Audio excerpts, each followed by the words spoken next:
જૂનાગઢના ગીર સાસણમાં વિશ્વ સિંહ દિવસની ઉજવણી કરવામાં આવી હતી। મુખ્યમંત્રીએ વર્ચ્યુઅલી સંબોધન કરી વિશ્વ સિંહ દિવસની શુભકામનાઓ પાઠવી હતી। ગીર નહીં દેખા તો ગુજરાત નહીં દેખા અને સાવજ નહીં દેખા તો સૌરાષ્ટ્ર નહીં દેખા। ગીરની ધરતી, ગુજરાતની પ્રકૃતિ અને સાવજ સાથેના આપણા લાગણીસભર સંબંધની અભિવ્યક્તિ છે।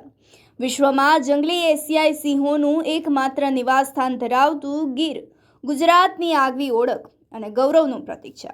દર વર્ષે 10 ઓગસ્ટે ઉજવાતા વિશ્વ સિંહ દિવસ નિમિત્તે આ વર્ષે પણ સિંહ સંરક્ષણ, જાગૃતિ અને માનવ વન્યજીવ સહઅસ્તિત્વનો સંદેશ પાઠવવામાં આવ્યો હતો। રાજ્યના વિવિધ વિસ્તારો તેમજ 11 જિલ્લાઓની અંદર સિંહની ગર્જના ગુંજી ઉઠી હતી। આજરોજ વિશ્વ સિંહ દિવસની ઉજવણી પ્રસંગે વિદ્યાર્થીઓની મહારેલી આયોજિત કરવામાં આવી હતી। સિંહ વિશે વક્તવ્યનો કાર્યક્રમ પણ આયોજિત કરવામાં આવ્યો હતો।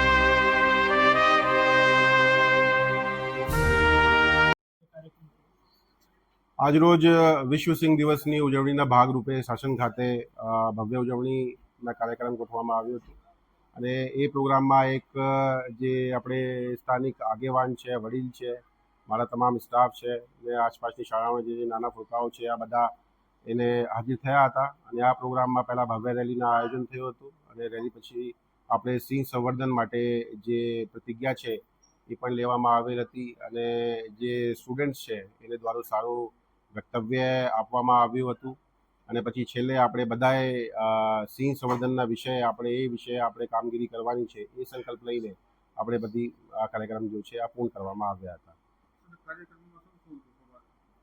કાર્યક્રમમાં સૌથી પહેલાં આપણે રેલી યોજવામાં આવી હતી। રેલી પછી આપણે જે વિદ્યાર્થીઓ છે એને શું વિચારવાનું છે સિંહ વિશે, આ શું વિચારતા હોય છે, એને શું વિચાર છે એ પણ સાંભળવામાં આવ્યું હતું અને એના પછી જે શાળાઓના જે શિક્ષક છે એને દ્વારા પણ વક્તવ્ય આપવામાં આવ્યા હતા। સાથે સાથે આપણે વર્ચ્યુઅલી જે સીએમ સાહેબ હતા એ આપણી સાથે યોજાવ્યા હતા, એને પણ આપણે વિભાગને અને લોકોને માર્ગદર્શન પૂરા પાડવામાં આવ્યું હતું અને પછી આપણે બધાને દ્વારા પ્રતિજ્ઞા લેવામાં આવી હતી। તો એવી રીતે પ્રોગ્રામની સમગ્ર રૂપરેખા હતી। કેટલી જગ્યાઓ ટોટલ રેલી યોજાઈ? એ આપણે 11 ડિસ્ટ્રિક્ટમાં પ્રોગ્રામ યોજાવ્યું હતું અત્યારે આ વખતે અને 12,000થી વધારે શાળાઓમાં આ પ્રોગ્રામ જો છે આ આજે થવાનું છે અને જિલ્લા કક્ષાએ અને તાલુકા કક્ષાએ પણ પ્રોગ્રામ યોજવાનું છે આ વખતે અને આ વખતે જે રાજ્ય કક્ષાના જે પ્રોગ્રામ હતા પોરબંદર હતા। સર, સિંહ સંવર્ધનમાં ડિપાર્ટમેન્ટલી એવા આગળના કયા નવા પગલાં લેવામાં આવે જેથી કરીને સિંહ અત્યારે જે ગીર છોડીને નવી જગ્યા પર સ્થળાંતર વધુ કરી રહ્યા છે એના વિશે ડિપાર્ટમેન્ટ શું વિચારે? આપણે જોઈએ તો જે સિંહની વસ્તી વધી છે અને સાથે સાથે એના જે રહેઠાણના જે વિસ્તાર છે એ પણ વધ્યા છે। જે આપણે છેલ્લી ગણતરી હતી 2025માં એ આપણે ખબર છે કે 35,000 સ્ક્વેર કિલોમીટરમાં જે સિંહની અવર જવર અત્યારે છે। 2020માં 30,000 સ્ક્વેર કિલોમીટરમાં એ હતી। તો અત્યારે જે નવા વિસ્તારમાં સિંહ જ આવે છે ત્યાં આપણે એન્ટ્રી પોઈન્ટ એક્ટિવિટી એટલે કે લોકોને જાગૃત કરવાની જે પ્રોગ્રામ છે એ કરવામાં આવશે અને સાથે સાથે કેવી રીતે આપણે સિંહ સાથે કોએક્ઝિસ્ટન્સ થઈ શકે સૌથી પહેલાં તો એના ઉપર ભાર મૂકવામાં આવશે ને એને પ્રાથમિકતા આપવામાં આવશે। પછી સાથે સાથે આપણે મલ્ટી ડાયમેન્શનલ લેવલ ઉપર અત્યારે કામગીરી કરવાની છે જેમાં સૌથી પહેલાં આપણે વાત કરીએ તો પ્રોટેક્શનની કામગીરી જો છે આપણી મેઇન કામગીરી છે। પ્રોટેક્શન ચાહે આપણે સાવજ ના હોય યા જંગલની લેન્ડ ના હોય, એના પછી આપણે જે હેબિટાટ જે આપણે મેનેજ કરતા હોય એ આપણી બીજી એક કામગીરી છે। સાથે સાથે લાયનની જે હેલ્થ છે એમાં આપણે કેવી રીતે રેપિડ રિસ્પોન્સ આપી શકાય એ આપણે પ્રાયોરિટીમાં છે અત્યારે અને માનવ સાથે જે કોન્ફ્લિક્ટ જો છે એમાં ઘટાડા થશે, આપણે શું તકેદારી રાખવાની છે એ પણ જનજાગૃતિના પ્રોગ્રામના માધ્યમથી એ કરવાનું છે ભવિષ્યમાં, એ આપણે પ્રાયોરિટી છે। તો એવી રીતે આપણે મલ્ટી ડાયમેન્શનલ એક પોલિસી સાથે અને મલ્ટી ડાયમેન્શનલ અપ્રોચ સાથે આગળ વધવાનું છે।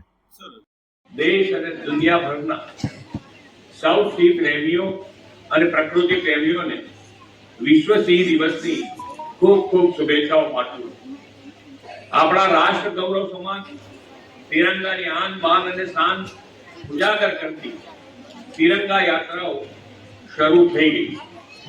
સિંહ પણ આપણી રાષ્ટ્રીયતાનું અભિન્ન અંગ છે. રાષ્ટ્રમુદ્રા પર અંકિત સિંહોની કૃતિ આપણું ગૌરવ છે. વિશ્વ નેતા અને યશસ્વી વડાપ્રધાન શ્રી નરેન્દ્રભાઈ મોદી હંમેશા પ્રકૃતિ, પર્યાવરણ અને વન્ય પ્રાણીઓના સંરક્ષણ આપણી જવાબદારી ગણાવી છે. તેમણે દેશના નાગરિકોની સેવાઓની સાથે વન્ય જીવોના સંરક્ષણને પણ પ્રાધાન્ય આપ્યું છે. દેશભરના લોકોમાં એ જ પ્રતિબદ્ધતા સાથે સિંહોના જતન માટે લોક જાગૃતિ આવે તે હેતુથી વર્ષ 2013 10 ઓગસ્ટને વિશ્વ સિંહ દિવસ તરીકે ઉજવવાનું શરૂ કરવામાં આવ્યું છે. સમગ્ર વિશ્વમાં આજે મુક્ત અવસ્થામાં વસતા એશિયાટિક સિંહોનું ઘર એકમાત્ર ગુજરાત છે.